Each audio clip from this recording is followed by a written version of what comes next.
It's the time for the package from China. Let's go.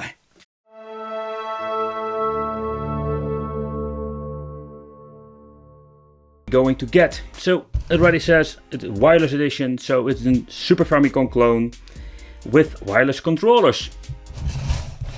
There's not a lot of information on this box, just some basic how to quick set it up. And there is only one downside. Yes, do we see it? Let's see if I can spot if this thing is HDMI. Oh, it is possible this thing comes in HDMI, as you can see here, but I got the AV out. Yeah, still making AV out versions. I have really no clue why. Let me know, do you buy this AV out version or do you prefer HDMI?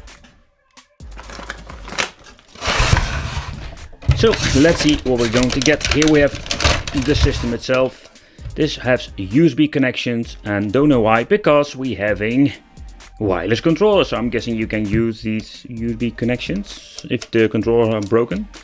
Reset, on and off. We're having at the back, we're having micro USB and AV out. This is the tiny version of the headphone jack. Here we have the cables, power supply.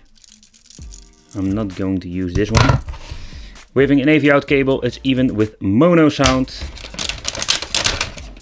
Let's see how are the controls looking. Oh no, not these again. But you must understand that this thing, I'm guessing it's 8-bit. I'm guessing it's 8-bit. If it's 8-bit, we're only needing an A/B. So most of the time, basically having double turbo buttons. Having a reset, so can this thing be resetted from? Okay, that would be interesting. They can reset it from the controller. That would be very new. So that's something we're going to try out. Let's see. There is no screw inside, so we can open it up. 2 AAA batteries. All right, I'm ready for it. You are? I hope so. Ugh, very flimsy. All right, so when powering up, that's what we're going to get. And yes, it's an 8-bit version again. Oh. So fun fact is that indeed it's a reset. It's a reset button on the controller, so that is pretty cool. That is the first time I've seen it. So the controllers, yeah, what do I think of it? There are 4. There is not really a D-pad on this thing. All right, let's scroll through the list, and I can already tell you that they basically used the chip or the games that you can find on a regular 501 multi-game card. So basically they consoleized a 501 multi-game card. What I know of that, there are some pretty decent versions out there, but in general, yeah, it's all more of the same.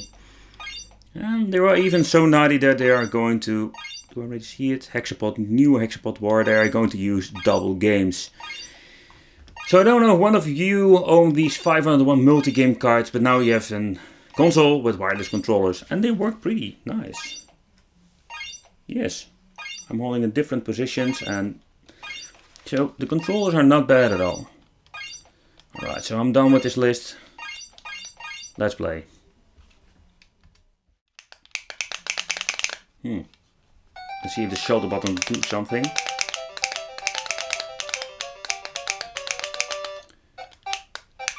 Oh yeah, they do. Are the turbo buttons?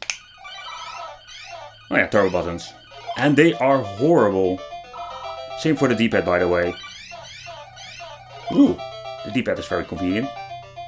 Come to me. Yes, do you want to come to me? The signal output is not bad at all.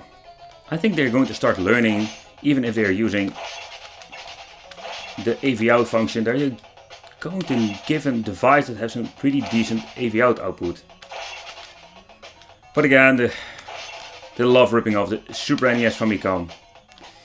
And I know of previous videos, I was reading the comments, a lot of people didn't see my video, they just bought it and figured out when they were getting the system, it's basically a fake SNES. Oh, a shame that happens. And like of the multi-game cards, we have the Mortal Kombat 4, the homebrew game. And this game is so horrible.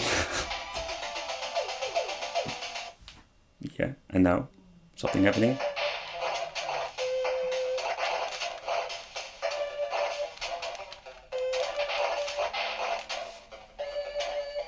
This is so bad. Reset.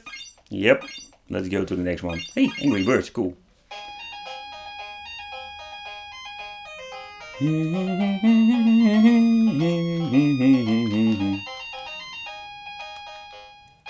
It's a fun homebrew game.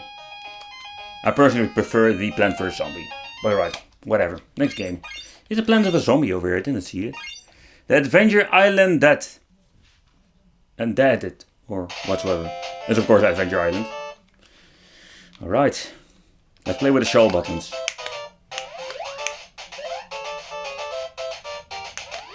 Can I jump with the shoulder buttons? No, it's horrible.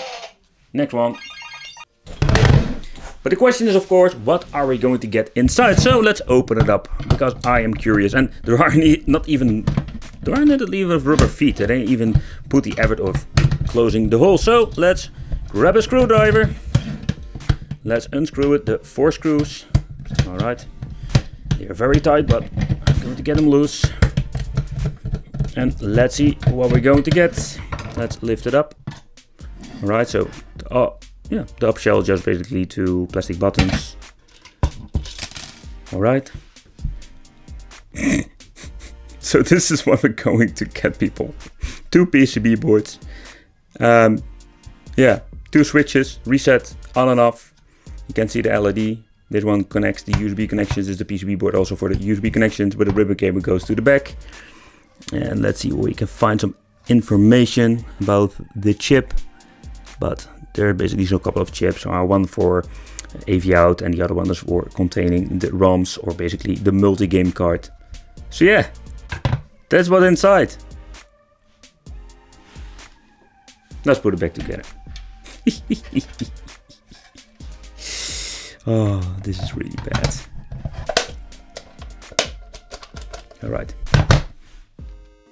Alright, so this is what we're going to get with the 501 8-bit Super Famicom. Yeah, the clone version, they're still using these Super Famicom casings. It's very confusing for the people who don't know what they're going to get. And most of the time it will end in disappointment. If you look at the controller, yeah, it's wireless. Finally, they have a reset button. So, whoa, that took them 3 years to realize that. But the D-pad, they messed it up at the same time. So the controllers, yeah, again, misleading. And the games itself, I must say, it's a mixed collection, 501, not of the best collections, but this is what you're going to get with all of these Famicom clones most of the time. Mixed of good games, naughty games, homebrew game, bad games, all of them. The image quality is not bad at all, I must say that. They improved the image quality if you look at the previous models.